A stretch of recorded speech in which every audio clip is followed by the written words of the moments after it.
Good morning students. आज हम अध्याय 10 में टॉपिक पढ़ेंगे विद्युत धारा का चुंबकीय प्रभाव। विद्युत धारा का चुंबकीय प्रभाव।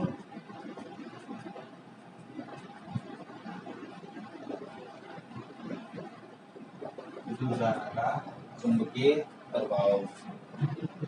तो देखिए, एक वैज्ञानिक हुए जिनका नाम था ओर्स्टेड।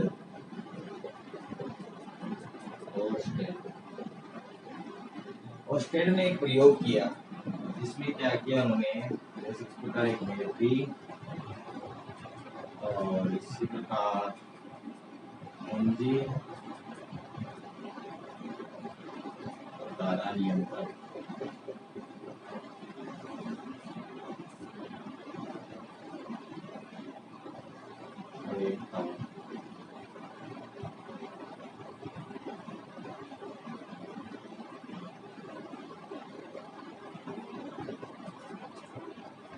तो क्या होता है, इस प्रकार उन्होंने क्या किया कि एक तार में विद्युत धारा प्रवाहित की। जब तक तार में विद्युत धारा प्रवाहित नहीं किया जाती तो इसमें एक चुंबकीय सुई का उपयोग किया गया। उसका उपयोग किया गया चुंबकीय सुई का। अब देखिए, जब तक इसमें धारा प्रवाहित नहीं की जाती है तो क्या है, ये चुंबकीय सुई है विक्षेप उत्पन्न नहीं करती है यार, अर्थात ये साम्य अवस्था में रहती है, विक्षेपित रहती है। तो ऑर्स्टेड ने बताया था कि जब किसी चालक तार में विद्युत धारा प्रवाहित की जाती है तो उस तार के चारों ओर चुंबकीय क्षेत्र उत्पन्न होता है, ठीक है ना। इसी कारण चालक के निकट के चुंबकीय क्षेत्र क्या है, चुंबकीय जो सुई होती है वो क्या होती है, विक्षेपित होती है। प्रारंभ में उन्होंने देखा कि जब इसमें विद्युत धारा प्रवाहित नहीं की जाती है चालक तार में, जैसे पीक्यू मान लीजिए कि चालक तार इसमें विद्युत धारा प्रवाहित नहीं की जाती है तो इसके निकट की जो चुंबकीय सुई है उसमें कोई विक्षेप उत्पन्न नहीं होता, अर्थात ये साम्य अवस्था में रहती है। अब जैसे इसमें विद्युत धारा प्रवाहित की जाती है तो चुंबकीय सुई क्या हो जाएगी, विक्षेपित हो जाएगी। क्या हो जाएगी, विक्षेपित। इस प्रकार इसकी दिशा में क्या हो जाएगा, परिवर्तन हो जाएगा, ठीक है। अब जैसे धारा की दिशा में परिवर्तन करते हैं तो चुंबकीय सुई की दिशा में क्या हो जाएगा, परिवर्तन। जैसे मान लीजिए इस प्रकार धारा ने ऐसे बह रही है, ये साइड में माइनस तो इस साइड में प्लस, धारा की दिशा क्या हो जाएगी, विपरीत हो जाएगी। क्या हो जाएगी, विपरीत।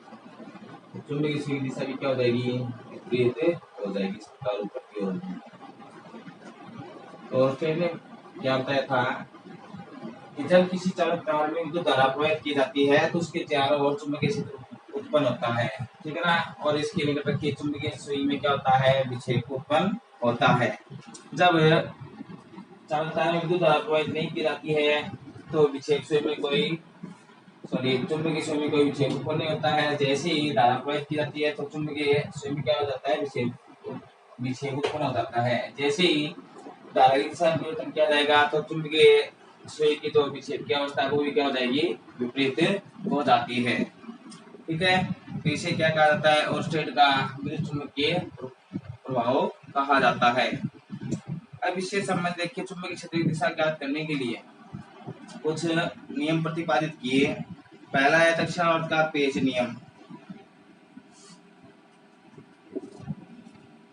अपना टॉपिक क्या अगला, चुंबकीय क्षेत्र की दिशा ज्ञात करने के लिए वो है दक्षिणावर्त पेच नियम।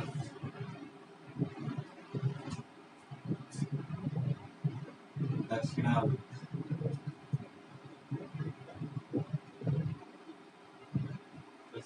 का पेच नियम।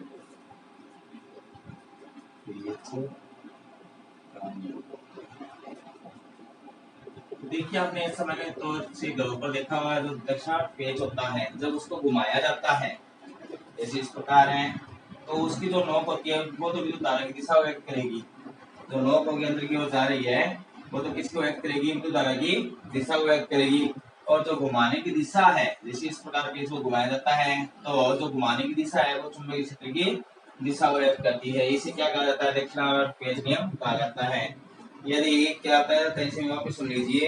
इस नियम के अनुसार दक्षिणावर्त पेच को इस प्रकार वृत्ताकार पथ में घुमाया जाता है कि उसकी जो नोक होती है पेच की वो तो विद्युत धारा की दिशा को व्यक्त करती है, मतलब विद्युत धारा इस प्रकार अंदर की ओर प्रवाहित होगी और चुंबकीय क्षेत्र इसके चारों ओर वृत्ताकार पथ के अनुदिश या घुमाने की दिशा के द्वारा व्यक्त किया जाता है। इसे दक्षिणावर्त पेज नियम कहा जाता है।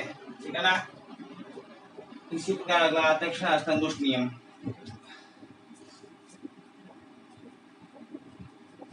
दक्षिण हस्त क्या कहता है? हाथ। दक्षिण हस्त अंगुष्ठ नियम। अंगुष्ठ इसमें क्या बताया जाता है? यदि किसी चालक तार को दाएं हाथ में इस प्रकार पकड़ा जाता हो, चित्रानुसार यदि इस प्रकार पकड़ा जाता हो, तो अंगूठा जो होता है वो तो विद्युत धारा की दिशा व्यक्त करता है, और ये जो मुड़ी हुई उंगलियां हैं ये चुंबकीय क्षेत्र की दिशा को व्यक्त करती है। तो क्या बताया जाता है? यदि किसी चालक तार को दाएं हाथ में चित्रानुसार किया जाता है, इस प्रकार पकड़ा जाता है, तो अंगूठा है वो विद्युत धारा की दिशा व्यक्त करता है, और मुड़ी हुई उंगलियां चुंबकीय क्षेत्र की दिशा को व्यक्त करती है। अर्थात चुंबकीय क्षेत्र वृत्ताकार पथ के अनुदिश मुड़ी उंगलियों द्वारा दर्शाया जाता है। इसे दक्षिण हस्त अंगुष्ठ नियम कहा जाता है। ठीक है। अगला टॉपिक देखते हैं।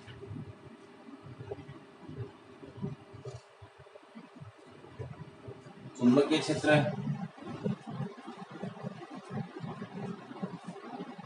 तो नाम से पता चल रहा है चुंबकीय क्षेत्र वह है क्षेत्र जिसमें चुंबकीय बल का अनुभव किया जाता है, कि किसी वस्तु द्वारा उसके चुंबकीय बल का अनुभव किया जाता है, वो क्या कहलाता है? चुंबकीय क्षेत्र कहलाता है।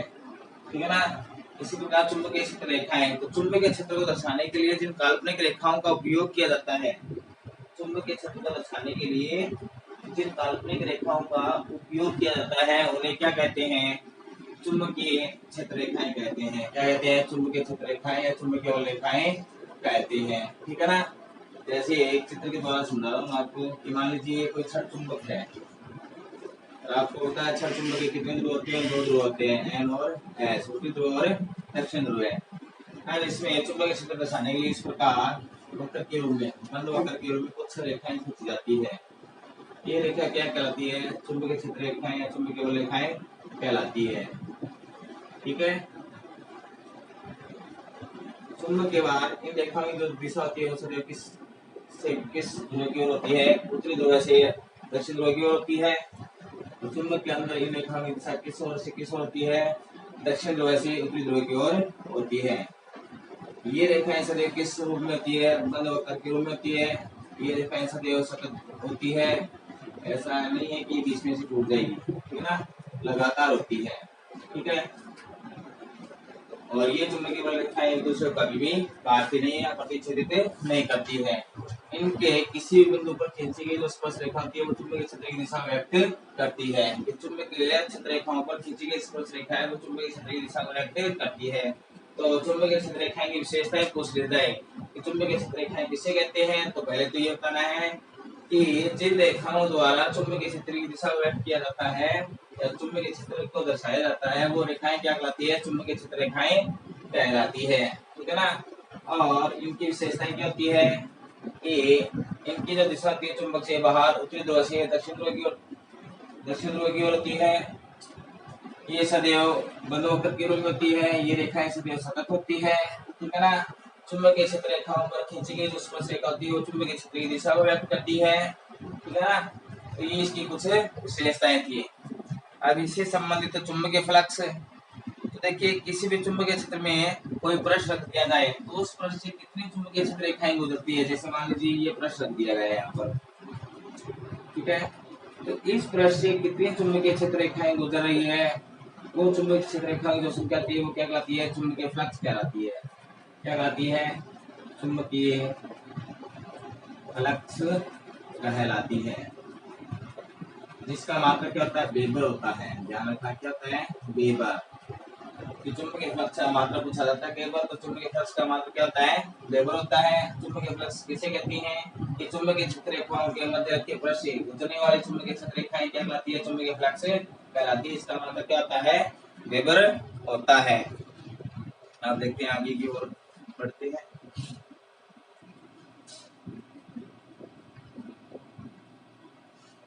अगला टॉपिक है विद्युत चुंबकीय प्रेरण।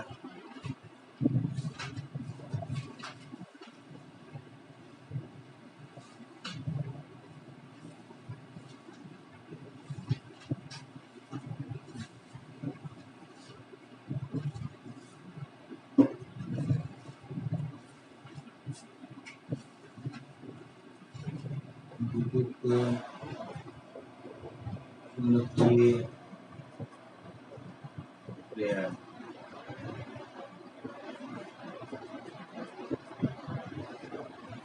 तो इसमें क्या बताया जाता है कि जैसे मान लीजिए एक बंद परिपथ है, ठीक है, उसके पास किसी क्षण चुंबक को गतिशील करवाया जाता है। तो इस प्रकार मान लीजिए ये कोई कुंडली है,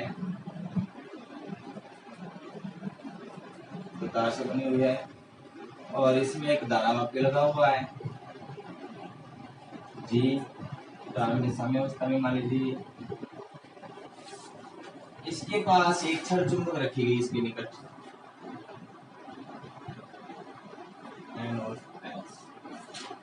ठीक है। तो विद्युत चुम्बकीय प्रेरण में क्या बताया जाता है कि यदि किसी कुंडली और चुंबक के मध्य आपेक्षिक गति करवाई जाती है, एक दूसरे के सापेक्ष क्या करवाई जाती है, गति करवाई जाती है, तो इसमें चुंबकीय क्षेत्र रेखा प्रवेश करेगी या नहीं करेगी, इस प्रकार चुंबकीय क्षेत्र निकलेगी, चुंबकीय क्षेत्र रेखा गुजरेगी, ठीक है। तो जिसके कारण क्या है, इस कुंडली में धारा प्रवाहित होती है। जैसे ही कुंडली को इसके निकट लाया जाता है तो धारा क्या होगी, प्रवाहित होगी, ठीक है ना। इस प्रकार इसकी दिशा ये हो जाएगी, मतलब इसको दूर ले जाया जाता है तो ये इसके दूर का विरोध करेगी, तो दिशा क्या हो जाएगी, पहले वाले के विपरीत हो जाती है। तो ये प्रभाव क्या कहलाता है, विद्युत चुम्बकीय प्रेरण कहलाता है। तो क्या बताया जाता है, जब किसी कुंडली और चुंबक के बीच सापेक्ष गति करवाई जाती है तो कुंडली में एक विद्युत प्रभाव उत्पन्न होता है, जिसे क्या कहते हैं, विद्युत चुम्बकीय प्रेरण कहते हैं। कि इस कुंडली और चुंबक के बीच अपेक्षित गति करवाई जाती है तो एक प्रभाव उत्पन्न होता है, उस प्रभाव को क्या कहते हैं, विद्युत चुम्बकीय प्रेरण कहते हैं। और ये जी क्या होता है, धारावापी, जिसमें क्या है, विक्षेप देखा जाता है, ठीक है।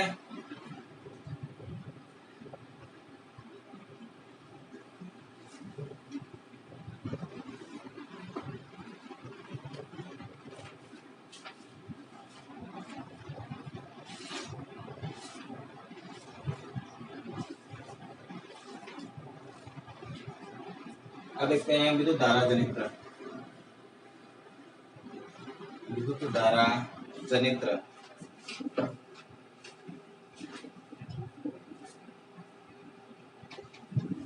विद्युत धारा जनित्र, जनित्र अर्थ निर्माण करना, इंग्लिश में जानते हो जनरेटर। तो देखिए विद्युत धारा जनित्र किसे कहते हैं, ऐसी युक्ति जिसके द्वारा चुंबकीय क्षेत्र में रखी कुंडली द्वारा यांत्रिक ऊर्जा को इसमें बदला जाए, विद्युत ऊर्जा में बदला जाए। कि ऐसी युक्ति जिसके द्वारा चुंबकीय क्षेत्र की सहायता से यांत्रिक ऊर्जा को किस में बदल दिया जाए, विद्युत ऊर्जा में बदल दिया जाए, तो वो क्या कहलाती है, विद्युत धारा जनित्र कहलाती है। जिसको दो भागों में विभाजित किया जाता है, एक तो प्रत्यावर्ती धारा जनित्र, प्रत्यावर्ती धारा जनित्र, और एक होता है दिश धारा जनित्र, दिश धारा जनित्र। इनमें से एक मुख्य होता है जो पूछा जाता है परीक्षा में, तो दोनों महत्वपूर्ण ध्यान रखना, दोनों का वर्णन, कार्य विधि, ठीक है, इनके जो विभिन्न भाग हैं उनका वर्णन। तो देखते हैं सबसे पहले प्रत्यावर्ती धारा जनित्र।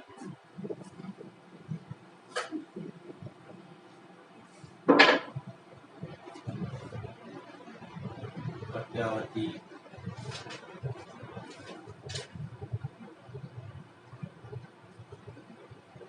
धारा जनित्र।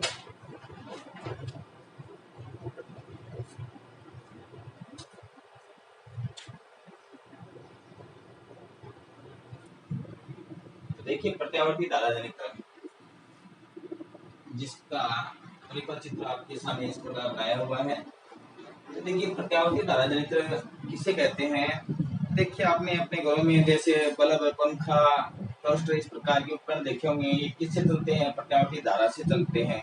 इसी प्रकार आपने देखा होगा कि मैरिज हॉल में जैसे अचानक लाइट चली जाती है तो एक ऐसी युक्ति का उपयोग किया जाता है जिसके द्वारा जैसे बिजली की सहायता से वो चलती है, और उस सहायता से उसको क्या है कि यांत्रिक ऊर्जा को विद्युत ऊर्जा में कन्वर्ट या विद्युत ऊर्जा में बदला जाता है। तो इसे क्या कहते हैं, प्रत्यावर्ती धारा जनित्र कहते हैं। तो इसके कुछ भाग होते हैं प्रत्यावर्ती धारा जनित्र के। मुख्य रूप से चार भाग होते हैं। पहला होता है क्षेत्र चुंबक। क्या होता है? क्षेत्र चुंबक। तो पहला भाग देखिए क्षेत्र चुंबक। तो देखिए प्रत्यावर्ती धारा जनित्र में चुंबकीय क्षेत्र उत्पन्न करने के लिए जो शक्तिशाली चुंबकीय ध्रुवों का उपयोग किया जाता है, जो लगभग अवतल आकार के होते हैं, ये है एन और एस, ठीक है ना। तो क्या कहता है कि प्रत्यावर्ती धारा जनित्र में चुंबकीय क्षेत्र उत्पन्न करने के लिए जो शक्तिशाली चुंबकीय ध्रुवों का उपयोग किया जाता है, जो अवतल आकार के होते हैं, जिन्हें एन और एस द्वारा व्यक्त किया गया है। इसके बाद में दूसरा जो भाग होता है वो है आर्मेचर या कुंडली। दूसरा भाग क्या है? आर्मेचर या कुंडली। तो देखिए क्या बताया जाता है कि दोनों चुंबकीय ध्रुवों के मध्य एक आयताकार ABCD एक आयताकार कुंडली रखी होती है, जो नरम लोहे की बनी होती है, जिस पर तांबे का तार लपेटा जाता है। इस कुंडली को क्या कहते हैं? आर्मेचर कहते हैं, ठीक है ना। तो क्या कहा जाता है कि दोनों चुंबकीय ध्रुवों के मध्य एक आयताकार विद्युत रोधी तांबे का तार लपेटा जाता है। उस आयताकार कुंडली को क्या कहा जाता है? आर्मेचर कहा जाता है। इसके बाद में इसका जो तीसरा भाग है वो है सत्पीवल्य। क्या है? सत्पीवल्य।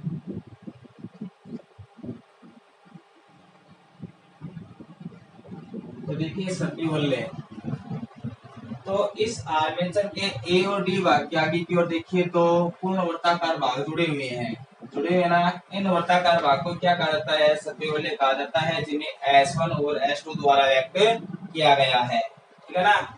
इसी प्रकार 6 नंबर पर है कार्बन बुर्स। कार्बन बुर्स देखिए कार्बन बुर्स। तो कार्बन बुर्स के बारे में क्या बताया जाता है कि जो सत्पीवल्य हैं उनके ऊपर धातु की जो पतिनुमा संरचना दिखाई दे रही है, ये रही। इस पतिनुमा संरचना को क्या कहा जाता है? कार्बन बुर्स कहा जाता है, जिनको बाह्य लोड प्रतिरोध के द्वारा तारगी के द्वारा क्या है? शोषित कर दिया जाता है और इसमें फिर विद्युत धारा प्रवाहित की जाती है, विद्युत धारा उत्पन्न की जाती है। तो ये चार मुख्य भाग होते हैं। तो आपको पूछ लिया जाए प्रत्यावर्ती धारा जनित्र के मुख्य चार भाग कौन कौन से होते हैं? तो क्षेत्र चुंबक, आर्मेचर, सत्पीवल्य और कार्बन बुर्स, यही चार भाग है। जो आप आगे पढ़ोगे जिस धारा जनित्र है तो सत्पीवल्य के स्थान पर कम्यूटेटर आ जाएगा, ध्यान रखना, ठीक है ना। अब देखिए देखते हैं इसकी कार्यविधि। तो कार्यविधि में क्या होता है? जब आर्मेचर को यांत्रिक ऊर्जा लेकर घुमाया जाता है, जैसे हमने देखा होगा हैंडल के द्वारा इसको घुमाया जाता है जनरेटर को, तो क्या होता है? यांत्रिक ऊर्जा किसमें बदल जाती है? विद्युत ऊर्जा में बदल जाती है। किसके कारण? कि जैसे जैसे इसको घुमाया जाता है तो इसके चुंबकीय पक्ष में क्या होगा? परिवर्तन होगा, और चुंबकीय पक्ष में परिवर्तन होगा तो एक विद्युत वाहक बल और एक धारा उत्पन्न होती है, जिसे प्रेरित विद्युत वाहक बल और प्रेरित विद्युत धारा कहते हैं। अब देखिए शुरुआत में क्या कहा जाता है? जैसे इसमें घुमाया जाता है तो इसमें तो धारा प्रवाहित होगी, शुरुआत में तो B1 से B2 की ओर प्रवाहित होती है, ठीक है ना।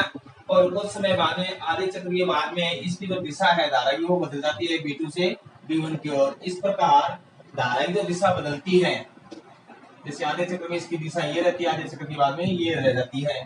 तो ये जो धारा उत्पन्न होती है इस धारा को क्या कहा जाता है? प्रत्यावर्ती धारा कहा जाता है।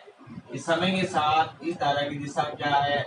बदल रही है, परिमाण और दिशा बदलती है, तो ये धारा क्या कहलाती है? प्रत्यावर्ती धारा कहलाती है। तथा जिस जनित्र की सहायता से ये प्रत्यावर्ती धारा उत्पन्न होती है उसे क्या कहते हैं? प्रत्यावर्ती धारा जनित्र कहते हैं। तो इस प्रकार प्रत्यावर्ती धारा जनित्र के बारे में आप लोग चर्चा कर सकते हो, इसका परिपथ चित्र बना सकते हो, इसके भागों का वर्णन कर सकते हो।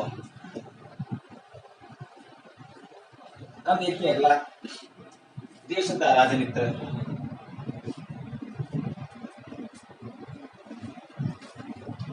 तो देखिए दीर्घ धारा जनित्र में और प्रत्यावर्ती धारा जनित्र में मुख्य अंतर क्या होता है? मुख्य अंतर ये होता है कि प्रत्यावर्ती धारा जनित्र में प्रत्यावर्ती धारा उत्पन्न होती है, जिसमें धारा की दिशा समय के साथ परिवर्तित रहती है और परिमाण भी क्या होता है? परिवर्तित होता रहता है, ठीक है।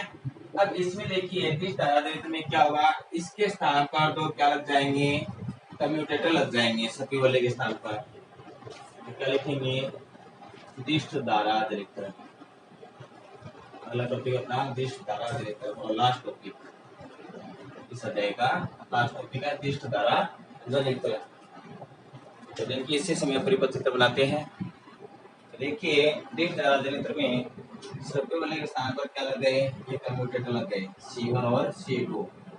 तो देखिए क्या बताया जाता है जिस धारा जनित्र। तो इसमें आप क्या लिखोगे, ये एक ऐसी युक्ति जो यांत्रिक ऊर्जा को विद्युत ऊर्जा में बदलती है, लेकिन उत्पन्न धारा की दिशा समय के साथ क्या रहती है, सदैव नियत रहती है। वो क्या कहलाती है, तिष्ठ धारा कहलाती है। अब देखिए बनावट। तो बनावट में इसमें क्या बताया जाता है, प्रत्यावर्ती धारा जनित्र और तिष्ठ धारा जनित्र में इतना ही अंतर है कि सक्रिय वलय के स्थान पर कम्यूटेटर लगाए गए हैं। इन्हें विभक्त वाले परिवर्तन भी कहा जाता है, ठीक है ना। अब इसमें क्या बताया जाता है, इससे संबंधित यदि देखते हैं, जो कम्यूटेटर होते हैं वो इस प्रकार अर्धवर्ताकार वलय होते हैं। तो एक सिरा तो क्या है, इस आर्मेचर के एक भाग से जुड़ा रहता है, दूसरा कम्यूटेटर है वो दूसरे भाग से जुड़ा रहता है, और ये पतिनुमा संरचना होती है, क्या कहलाती है, कार्बन कोर से कहलाती है। अब कार्यविधि में क्या बताया जाता है, जैसे ही आर्मेचर एबीसीडी को घुमाया जाता है तो इसमें धारा के दिशा में क्या होगा, परिवर्तन होगा। लेकिन ये जो कम्यूटेटर है अपना स्थान क्या कर लेते हैं, परिवर्तित कर लेते हैं। C1 और C2 क्या है, जैसे ही घूमेगा तो ये अपने स्थान क्या कर लेते हैं, परिवर्तित कर लेते हैं। तो इसके कारण क्या है कि धारा की दिशा क्या जाती है, निश्चित हो जाती है। तो समय के साथ धारा की दिशा में क्या नहीं होगा, परिवर्तन नहीं होगा। अर्थात इसमें से उत्पन्न होने वाली जो धारा है उसका वक्र जो प्राप्त होगा वो इस प्रकार एक सीधी रेखा के रूप में प्राप्त होता है। तो कहने का तात्पर्य इसमें उत्पन्न होने वाली जो धारा है वो समय के साथ सदैव नियत रहती है, उसकी दिशा और परिमाण का मान सदैव क्या रहता है, नियत रहता है, परिवर्तित नहीं होता है। इस प्रकार उत्पन्न होने वाली धारा क्या कहते हैं, जिस धारा कहते हैं, तथा जिस उपकरण की सहायता से उत्पन्न होती है उसे जिस धारा जनित्र कहते हैं। तो इस प्रकार आप जिस धारा जनित्र और प्रत्यावर्ती धारा जनित्र में मुख्य रूप से विभेद कर सकते हो। आज के लिए इतना काफी है। नेक्स्ट क्लास में नेक्स्ट टॉपिक बताएंगे। Okay, good bye.